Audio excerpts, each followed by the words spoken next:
Good afternoon, everybody, and welcome to the ARC of Massachusetts webinar series. Today we're going to be hearing from Pam Thames, who's the Executive Director of Plan of Massachusetts and Rhode Island. And my name is Carrie Mahoney, and I'm going to be hosting your session today. So before we begin, we just wanted to go through a couple of helpful tips about making your webinar experience a good one. Typically, if you're having any issues whatsoever, the best thing to do is just to log off and log back on. That usually takes care of any kind of problems. We have muted everyone upon entry, and the reason being is that this is being recorded, so we want to make sure that there's no background noise and it's a good audio session. You will get a link to this recording because it will be on the ARC's YouTube channel in a couple of days, as well as receiving a copy of the PowerPoint. I did email everyone who registered another document developed by Pam for today. So we will begin shortly, and we are expecting a big group today. So we would love to hear a little bit more about who you are and make sure that the technology is working well. So I'm hoping that if everybody can chat into me. So we're going to poll you at the same time. So if you're a family member, can you please chat into me?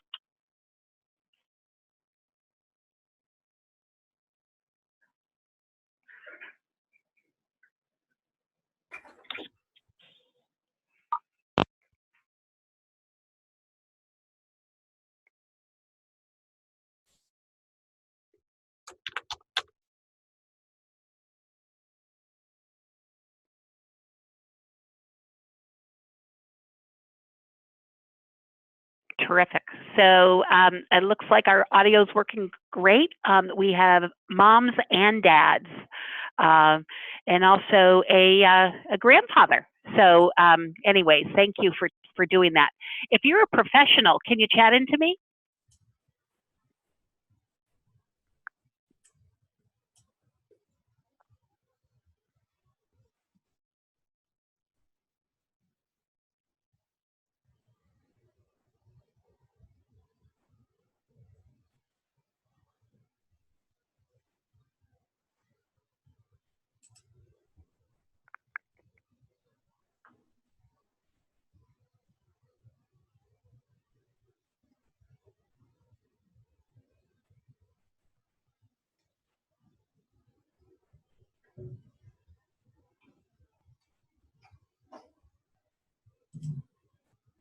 All right, terrific. So we've got some folks from Boston College and also Director of an Employment Program, SPED teacher, former SPED teacher, and other professionals. So that's terrific. Thanks for typing in. And also, if you have if you are actually a self-advocate, can you chat into me? I want to see who's on the call today.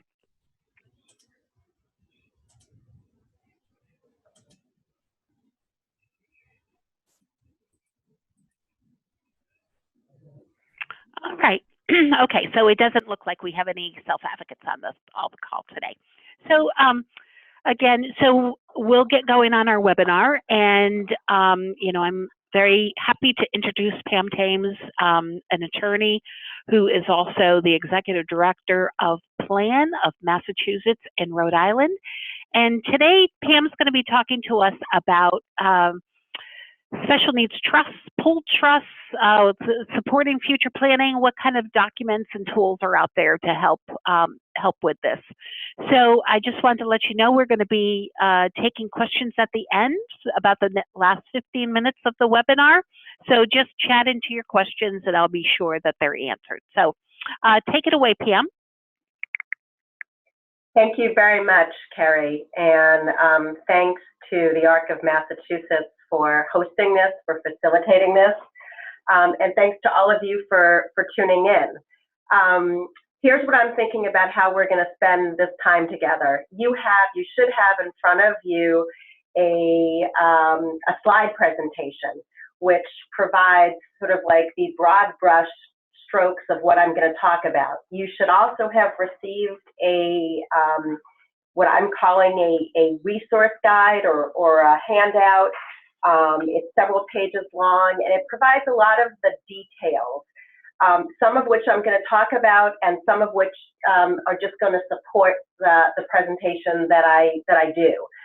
What I'm hoping today is to give you sort of a higher level understanding of supporting, of how we support future planning, of what options there are for you, and if nothing else, I hope you walk away feeling encouraged, that there are practical options out there for families and others, and that you feel empowered to move forward in any way that makes sense for you.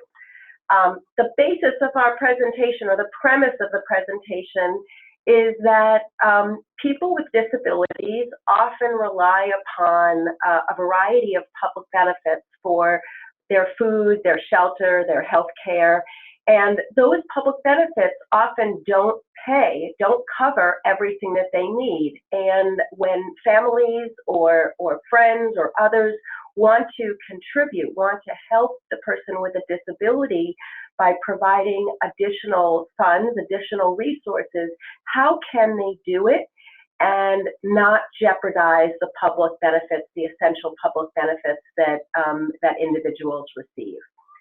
Okay, next slide, number 2, please.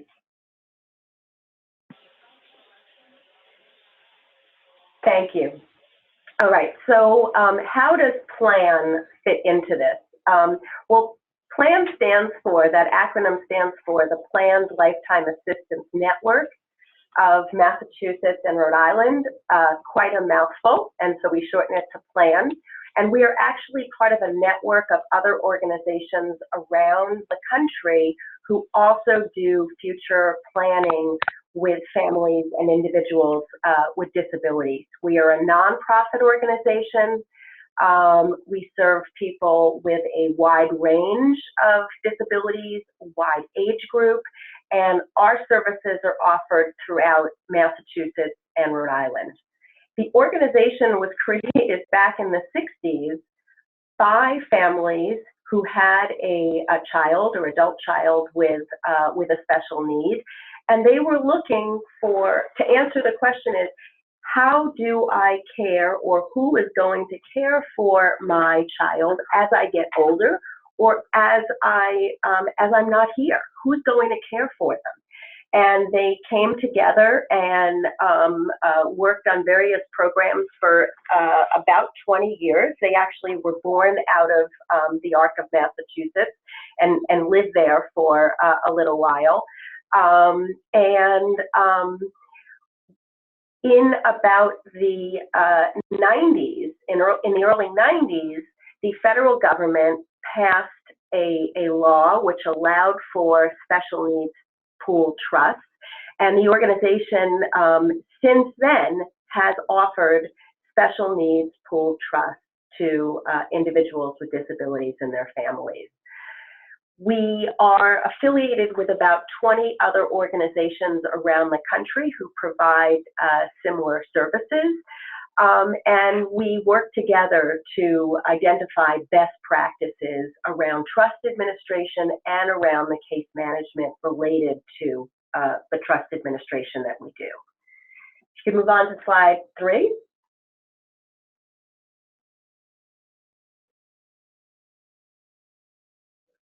Great. So who do we serve? Any person with a disability according to the Social Security Administration's guidelines. Person can have a physical disability, mental, intellectual, developmental, emotional, some or all of those. And again, as I said before, we serve people of all ages. Next slide. Goals today. I'm hoping that I provide information that supports whatever planning you all are interested in. I'm going to talk about two tools specifically, Special Needs Trust and the ABLE account. I'm going to talk about how those can be integrated and which tool might better support case management. And I will also answer questions at the end. If there are more questions asked than we have time to answer, I am happy to be available at another time. You can email me. There will be information at the end, my contact information, and you can follow up so that you can get your needs met. Next slide, please. So I want to assure you that we at our organization understand that each family is different. And the two stories that I'm going to share with you are simply representative. They're simply human experience, a flavor of the types of issues that families come to us with or have come to us with over time. In the first story, Sarah is only a single parent. She has a daughter, Michaela, with Down syndrome. And there's some talk in the family about the potential for Michaela and Sarah to inherit some money. And Sarah is concerned if resources come to Michaela, how is that going to impact the public benefits that she gets? The second story involves two parents, Martha and Robert, and they have two adult children. Mark has had a serious disability since birth, spina bifida, and he lives at home with his parents. Martha and Robert, the parents, want to make sure that Mark is cared for after they no longer can care for him. They're wondering how they can supplement Mark's income without jeopardizing the public benefits he receives, and they're wondering if they should be relying upon Anna, their daughter, leaving her responsible for managing his finances. And these themes we see again and again in the families that come to us. Next slide.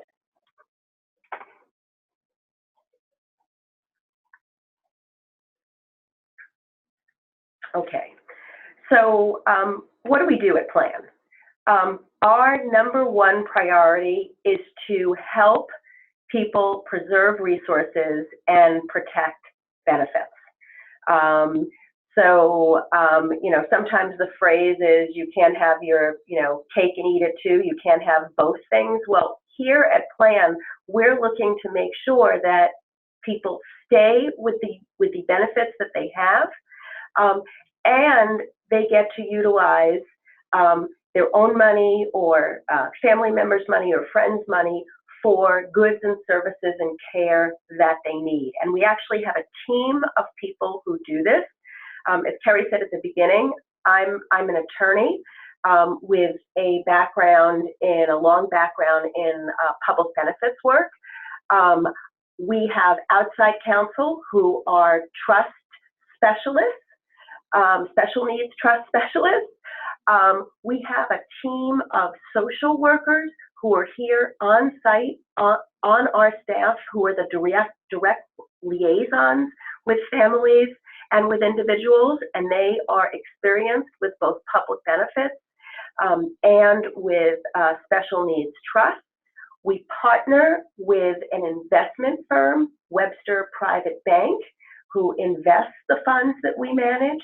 We also partner with a professional accounting firm, Ernst & Young, who does all of the tax preparation. The idea is that we provide all of the services that one needs regarding to special needs trust in one place, and that people who have who are disabled and have public benefits and know they need to live within certain resource limits can do that, because the monies in the trust do not count against their public benefits. So again, number one priority, preserving resources and protecting benefits. Next slide, please.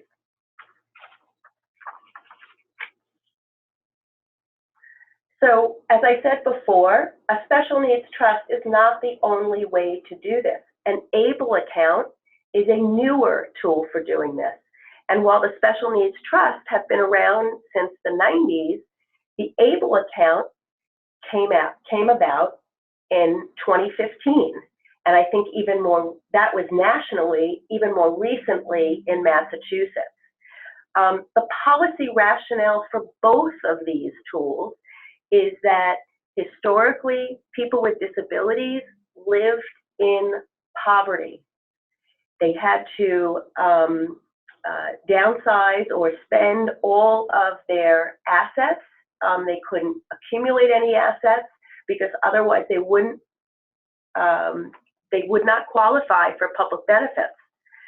But with both of these tools, the Special Needs Trust and the ABLE account, they can have resources set aside for them, used only for them, and still qualify for public benefits.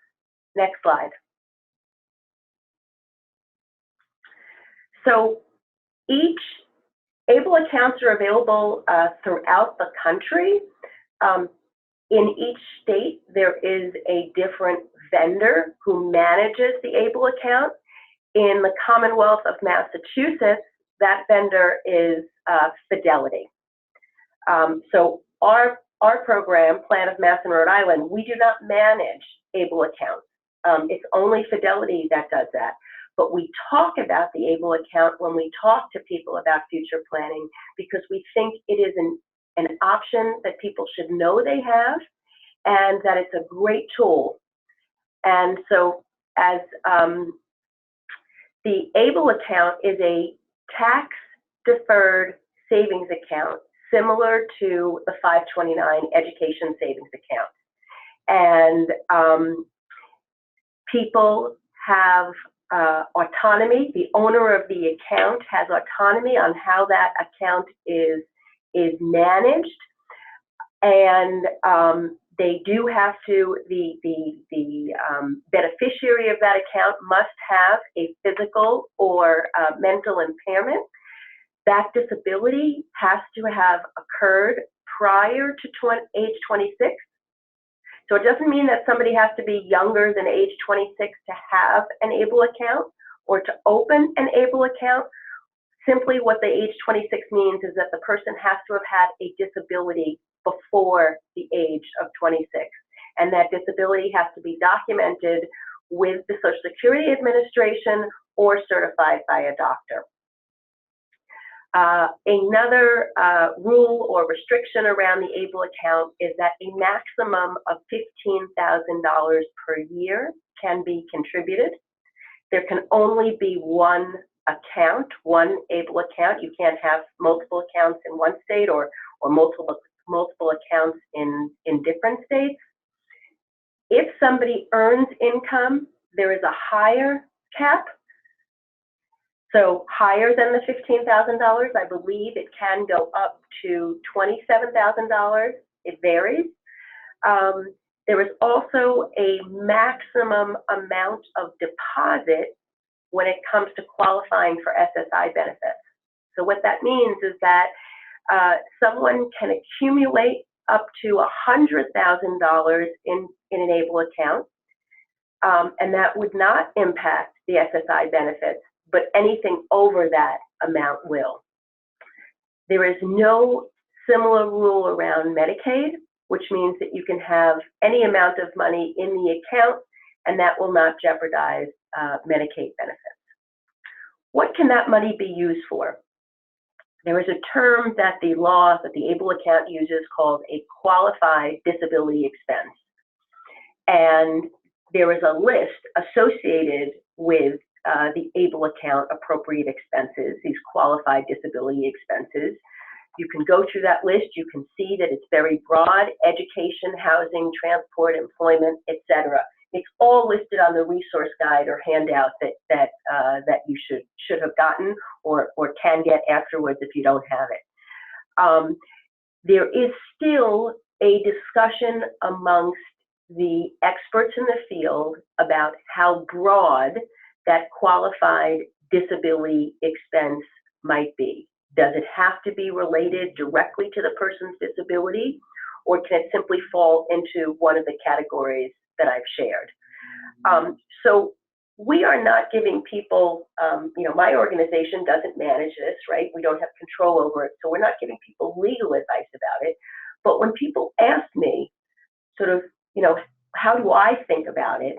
How broadly are the qualified disability expenses? What I say is, you might want to be on the more conservative side when you think about it. The law hasn't been out for a very long time. We don't know how strictly it's going to be enforced. And therefore, you may not want to be the person who stretches the limit. There are enough choices here, enough good opportunities here to use your funds, to use funds in the ABLE account. I'd follow the list. I also want to highlight that there's one item on the list that people are really excited about, and that's the housing category. When someone has SSI, they are not permitted to receive money outside of their benefits to pay for housing. And if they do, they can be penalized. Well, with the ABLE account, there's an exception that you have, which is that you can use funds in an ABLE account to pay for housing. And that is a very exciting opportunity that folks who have been thinking about this for a while are really happy about. There's one other piece of information that you need to know, which is that at the end of a person's life, if there is any money left in the ABLE account, there is a Medicaid Payback requirement of those funds. Okay, so in a nutshell, that is the ABLE account. And if you want more information that's on my handout, go to Fidelity's website, and you'll find lots of information. Okay, next slide, please.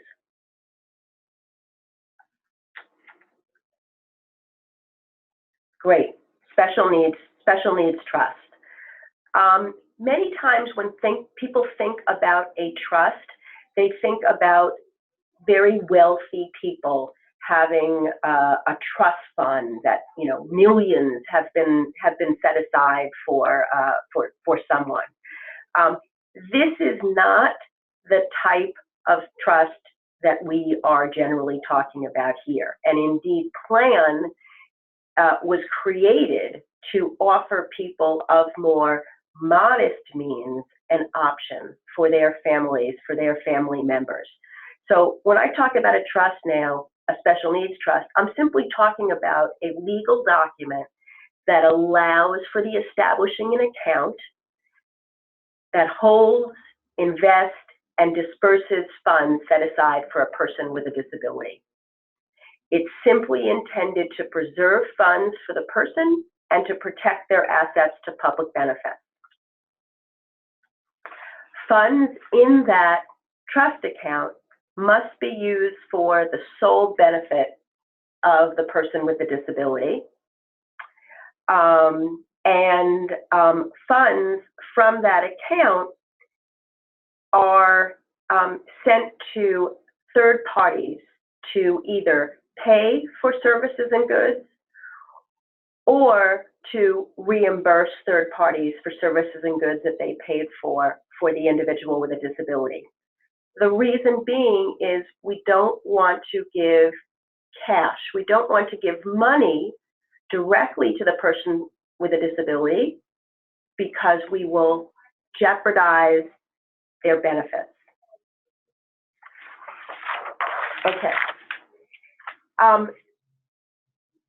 The funds that are available in a special needs trust are not simply for necessities. If you look at my pictures on the side of the slide, what I tried to do was give you a sense of the breadth of services and goods that someone could pay for, someone could use the funds of the trust to pay for. So it's not just medical or dental expenses that aren't covered, otherwise covered by insurance. It could be clothing, it could be furniture, it could be food if somebody is not on SSI, could be technology of various sorts, entertainment, including music and activities like swimming, for example, could be education or training as represented by the backpack. Or it could be food for a pet that you have or a service animal. The social workers who are with Plan are very creative. They brainstorm with families about how the family or how the friend or how the individual would like the money to be spent. And they work with individuals and families to put together a spending plan so that there's an agreement amongst them. How do they want to use the account of money that they had, and how can they make it last over time? Let's go on to the next slide.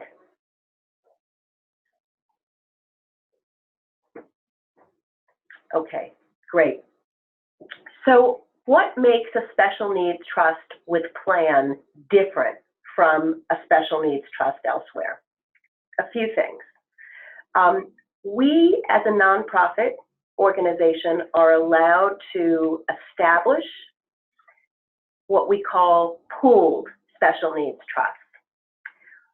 The word pooled simply means, no, if you can go back to the, I'm sorry, if you can go back to the slide before. Thanks. One slide before this. Special needs trusted plan, great. Every person has an individual account with their own assets and for their benefit only. There is a single investment manager, as I mentioned before. In this case, we work with Webster Private Bank, and there is one master trust document that allows funds to be set aside for many persons with a disability. Now we have individual information about each and every person, certainly, their own tax information, their own account information, and all of the personal information that we have with people. But because of the structure we are allowed to establish as a nonprofit, we can create trusts at a lower cost and maintain them at a lower cost and provide broad services at those costs. And that allows us to provide a combination of very strong trust administration and very strong case management services connected to the trust.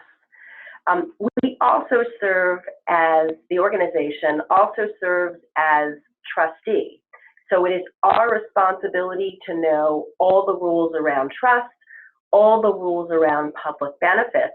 We take that off of people's shoulders, and we are constantly or continually getting education to make sure that we know the most current rules.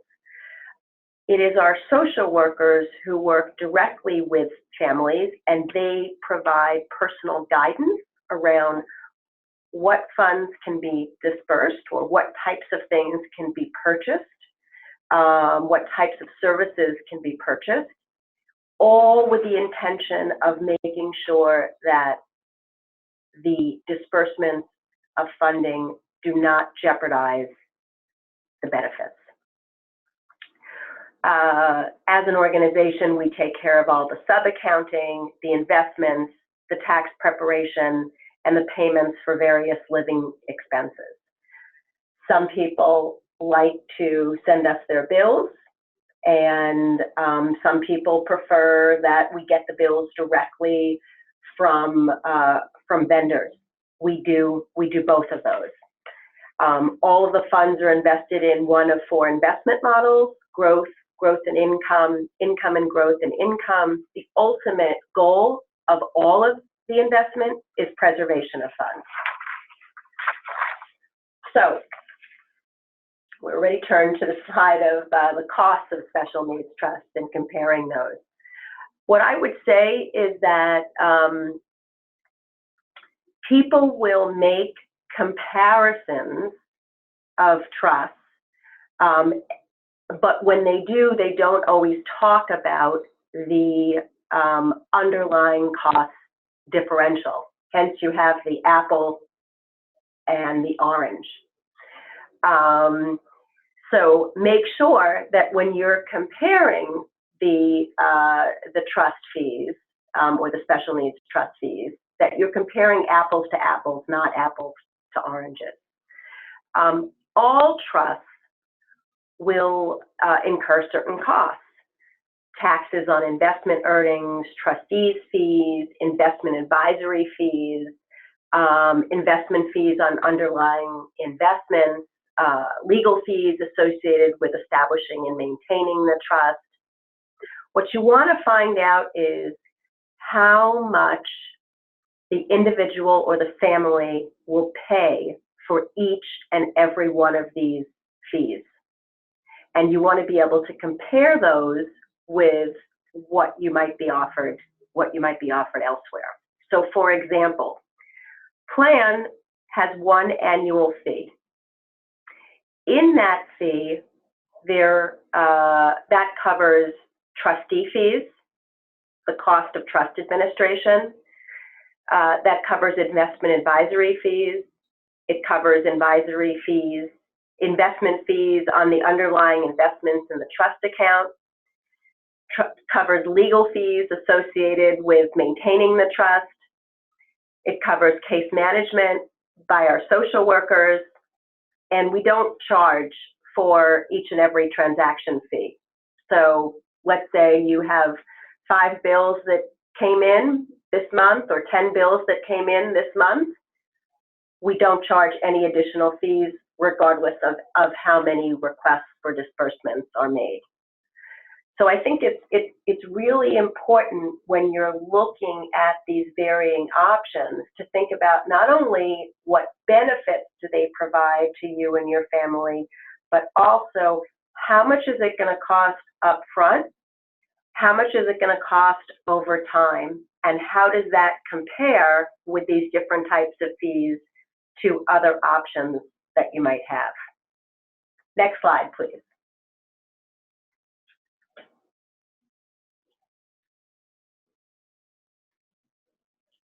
Okay, so it's also important to know how is money accessed within the trust? How is it withdrawn from the trust? How easy is it or how hard it is, right? Because, you know, it's one thing for people to say, oh, we work with everybody and we work very easily and we think of your benefits, but what you really want to know is when it's time to utilize funds in the trust, when it's time to tap funds in the trust, how easy is it for the beneficiary or someone on behalf of the beneficiary to do?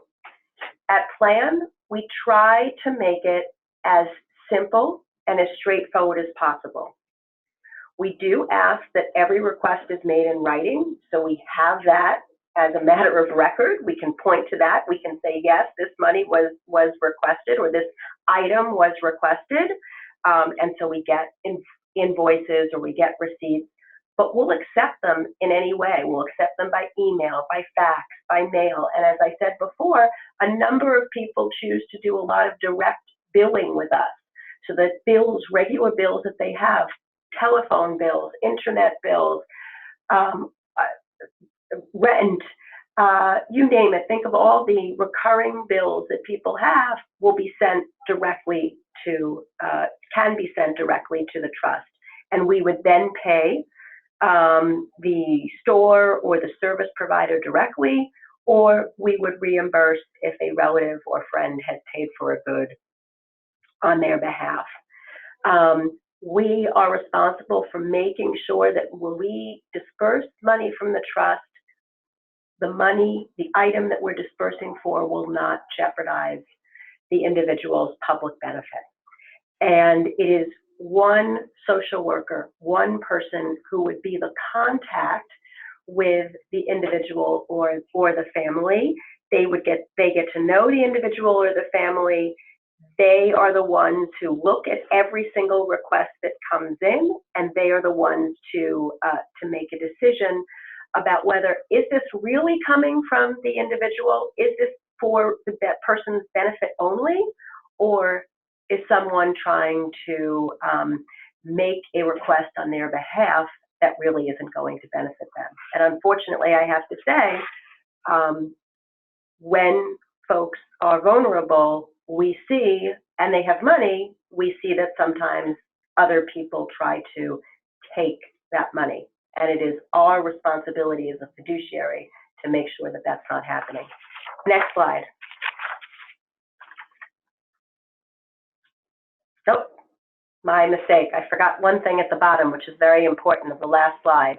So what happens to the funds remaining in a special needs trust after a participant dies? It depends. It depends upon the type of trust it is. When somebody has their own money and deposits it into a trust, that's called a first-party trust. When you have your own money in a trust, Medicaid has a payback provision on that trust. And at the end of the person's life, Medicaid is entitled to be paid back for the funds spent during that person's life. So that's a very important distinction to make. In a first-party trust situation, plan also is entitled to a small percentage of the remaining balance, which we put into a charitable fund, and we use for people later on who may have very small balances in their trust and may have needs that they can't meet on their own. A portable wheelchair, an electronic device, phone service, you name it, that's what we use these charitable funds for. First-party trust, very different than a third-party trust. In a third-party trust situation, that means funds have been deposited on behalf of the beneficiary, but not by the beneficiary. At the end of the trust, the donor, well, I should say at the beginning of the trust, the donor chooses who the money will go to if there is money left in the trust. And so at the end of the trust, the money goes to the individual or individuals who the donor has decided.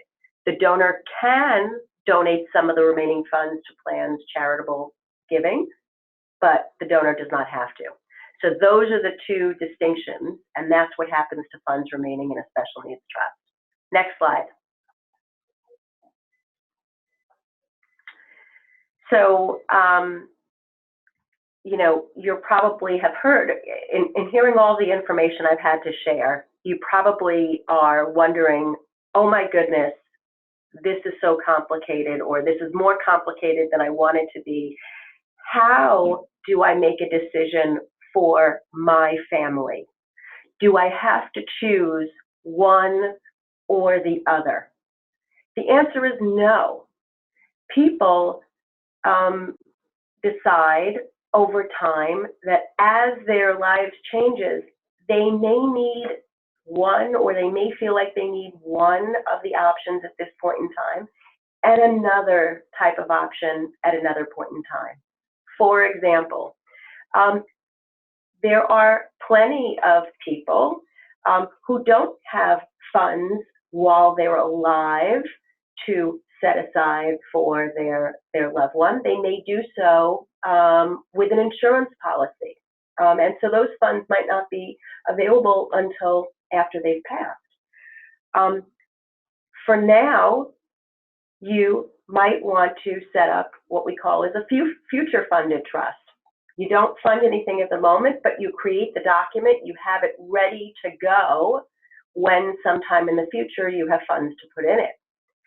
You can also open an ABLE account. Maybe you have a little bit of money right now to set aside, and you'd like your loved one or someone you're working with to have a little bit of money set aside for them, or they're earning money through a job.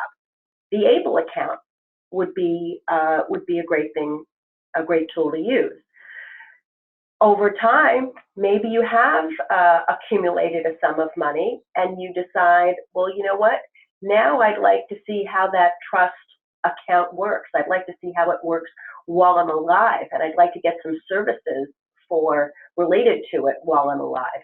Well, that's when you can fund a trust account.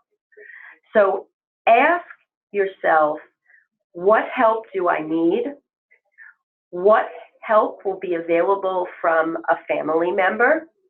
And if a family member won't be or may not be available to take on the responsibility of managing a trust, then maybe a nonprofit organization like PLAN, where we serve as trustee, where we serve as fiduciary, could be an option for you. Anyway, I want to leave enough time. For questions. I hope that this information is useful.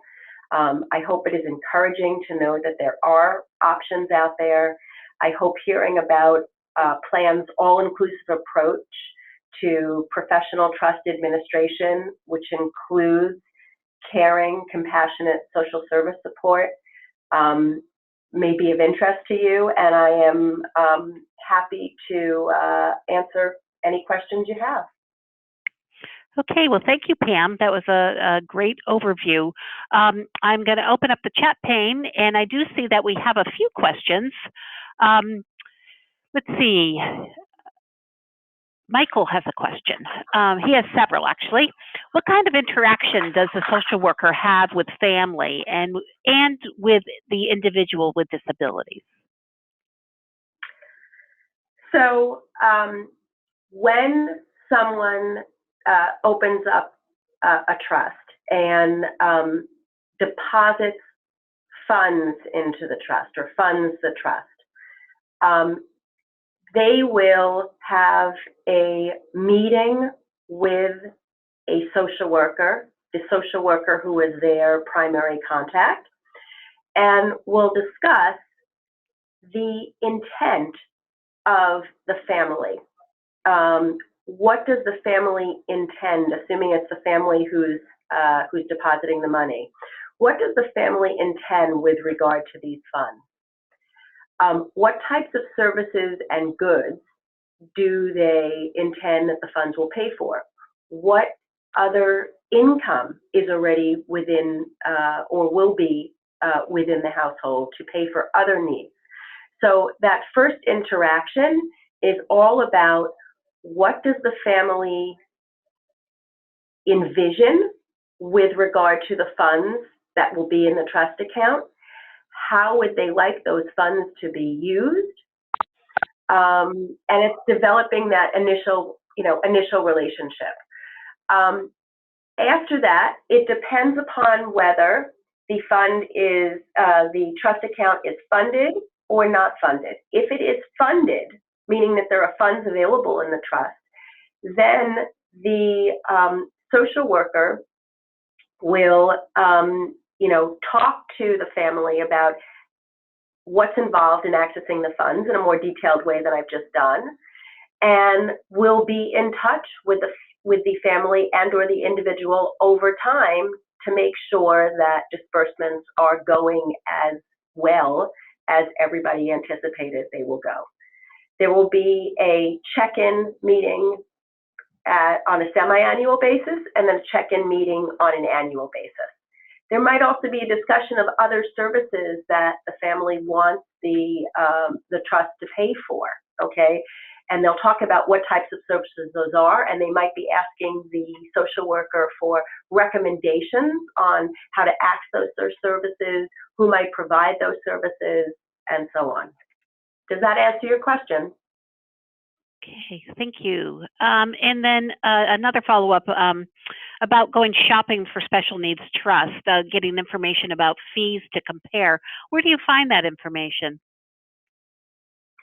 So we have all of that information on our website, www.planma-ri.org. And there are documents specifically called fees, and it's under the resources section. So do those also have other attorneys' fees?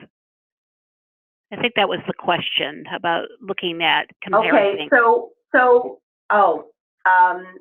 there is an enrollment fee at the beginning. Those fees are on there, and then there is an annual fee, and all of those fees are on there, and what is included in those fees. Yeah, so for other attorneys to look at as well, I would recommend actually that the Special Needs Alliance has attorneys who specialize in estate planning for those people with disabilities. Also, if you're connected with a family support center through the Department of Developmental Services, you could just give those folks a call too, and they could tell you about other attorneys that also do special needs planning. So hopefully that answers your question. So Tim has a question about, are there tax prep fees? So there is an annual tax prep fee of $200 or $300, depending upon the type of the trust, and all of those fees are listed in that same resource that I spoke to before. Okay, good. And Michael had a question: is there urgency to set up this a trust before a person turns 18, 22? What kind of, well, all right. I don't see that there's urgency based upon being 18 or 22. I think it depends. I think it really depends upon how comfortable the family feels, wanting to know we're planning right now, or we don't need to wait to plan until their child is older. I think it's really a comfort level, is my feeling. All right, thank you.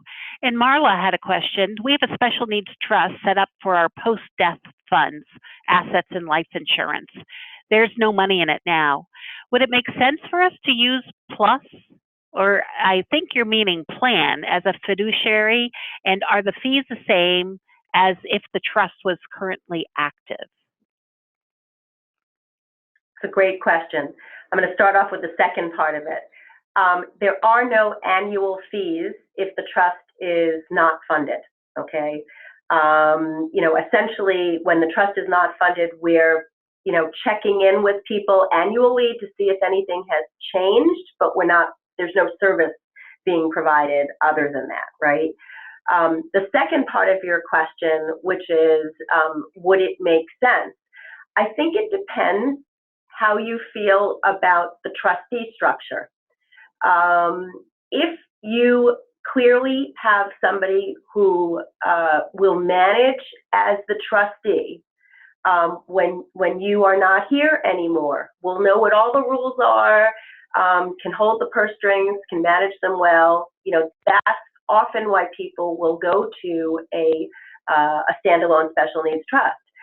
But if you feel that you want a professional nonprofit trustee to do all of those things and to allow perhaps your family member to just have a regular familial relationship with the individual, then a special needs pool trust like ours is a good option.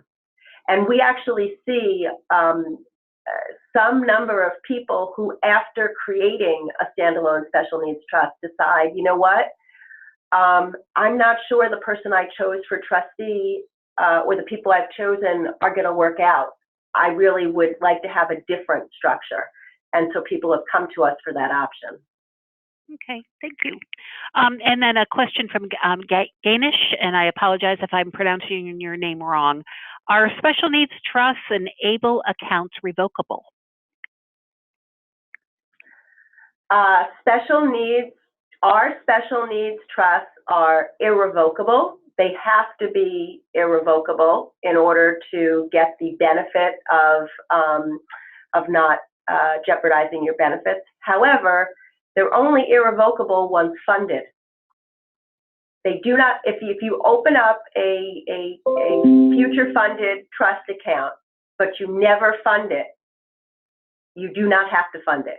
It is irrevocable in that sense. Okay, great. The able account, I don't want to give an answer because I'm not absolutely sure. Okay. Nancy was wondering, if the beneficiary dies, could the family use some of the leftover funds for burial? So what we recommend people do is they buy a prepaid funeral package. And that way we ensure upfront that the cost of the funeral can be covered. We are not permitted, or I should say we are prohibited from dispersing funds from the trust after death for a funeral. So we advise everyone that we work with, let's get a prepaid funeral package covered now, and you'll have it for later. There might be a time that you add money to it, as costs go up, but at least you have it set aside. Okay, good. So Mary Kay is wondering, on ABLE accounts, if a family has 2 disabled children, do they both set up an ABLE account? Yes, you want each child to have a separate ABLE account. All righty. And Stephen was wondering what the qualifications of your social workers are. All of them are licensed social workers. They're at different levels of licensing, but all of them are licensed. Okay. And then Inga was wondering, I have a question about dissolution of a third-party special needs trust. You said that donors who contribute to the trust can decide how many unspent funds get dispersed at dissolution. But what our supplemental needs special needs trust document has a specific dissolution plan. Is there a difference between our trust document and the plan master trust document? So I don't know what your individual trust document looks like, but I can tell you that every trust document, like any other legal document, is going to be a little different. So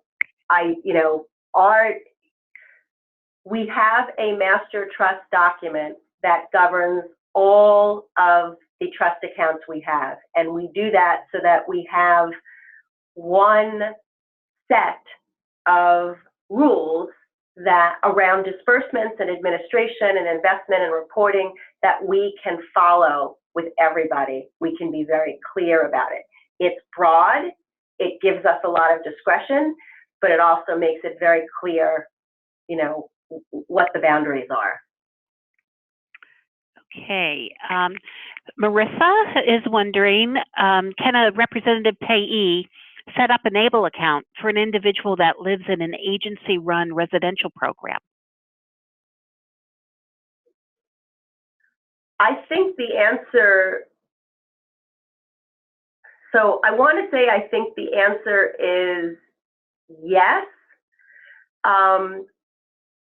but to make sure, I would go to either Fidelity or MIFA. MIFA is the Massachusetts Education, is it Education Facility, Carrie? Am I getting that right? Education Finance. Financing yeah. Authority. Okay, one of those two would be able to tell you what authority you have to have in order to open an ABLE account. And the question that I have in my mind is it enough to be a representative payee to open up an ABLE account? While I sense that the answer is yes, there you would get the an absolute response. Yeah, and just to also let people know that on May 15th, we have Mary from Attainable, from MIFA, who's going to be doing a webinar solely on ABLE. So anyways, that's something just to keep on your calendar. And then Beth, we have another question. Beth is wondering if there's only less than $5,000, is ABLE account or a special needs trust better? Okay, if you're talking about $5,000, I think an ABLE account is a better option. Okay. The reason I say that is because you know, all trusts, including ours, have setup fees. They have costs ongoing, and that amount of money, while fine, would go farther in an ABLE account than it would in a special needs trust account. Okay, thank you. And Amanda has a question. If the principal owner, i.e. the person who sets up the account of an ABLE account, passes away before the beneficiary, who may step in as the successor principal owner? How do they apply? Does the original principal's owners name successors? So I would advise you to look at the application for an ABLE account and see if they ask you to name a successor. I'm not sure that that's going to be true. So my guess is that, well, you know what? I don't want to guess, but that's where I would look for that information. Okay. To see who would be the owner. All righty. Okay. Let's see. Okay. Mary Jean is wondering what the dollar threshold is for a trust that would make more sense than a ABLE account. And then Beth also had a similar question. How much money should you have before opening a special needs trust? So if you go to a private trustee, you are going to hear, you are likely to hear minimum amounts of $500,000, $1 million, or more as a minimum deposit requirement. We at Plan do not have a minimum deposit requirement. We do recommend that have at least $10,000, or be able to at least deposit $10,000 in order to make it worth your while. So with that said, you know, you might decide that if I have less than $10,000, that's really more appropriate for an ABLE account. But you have to think about what are the services that you want. Can the individual manage their own money? Or if you're managing it for them, can you do that? Are you able to track it?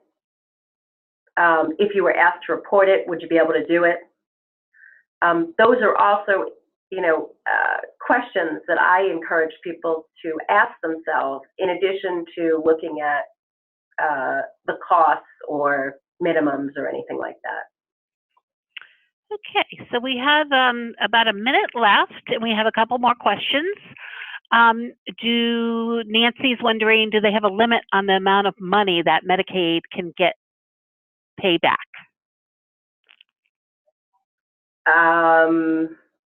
Not that I'm aware of.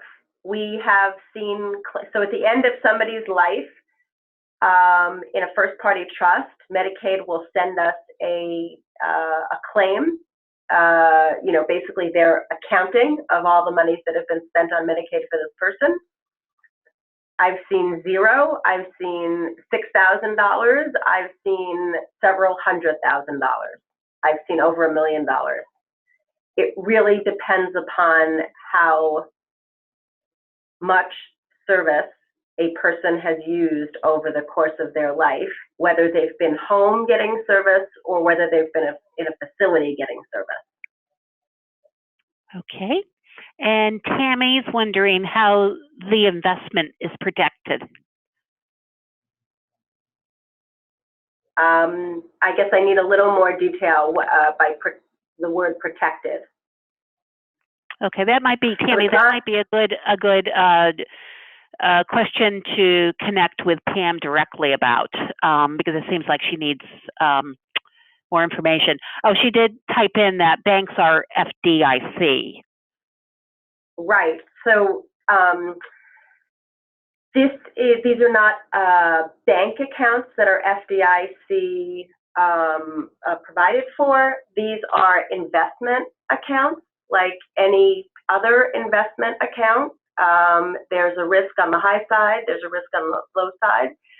But I will tell you that our investments are conservative. The goal is to preserve the assets, maybe make some percentage points, but not a ton, so that in down markets, especially, or in volatile markets like we saw last year, our investments tend to be more stable than others. I can't give a guarantee, but that philosophy I can share. Yep. And then Beth has a question, last one we can answer. Is it important to keep track of spending for ABLE accounts? Yes. It has not been tested. They have not been tested yet. But when they do, if I had an ABLE account, I'd want to keep track of it. Okay. All right. Well, that's all the time we have for today. I want to thank Pam, our presenter, for sharing such great information and kind of about trusts and future planning and that sort of thing. The ABLE account, I know a lot of people wondered when the date was. It is on May 15th. The webinar at 12 o'clock noon. We'll be putting out registration for that shortly.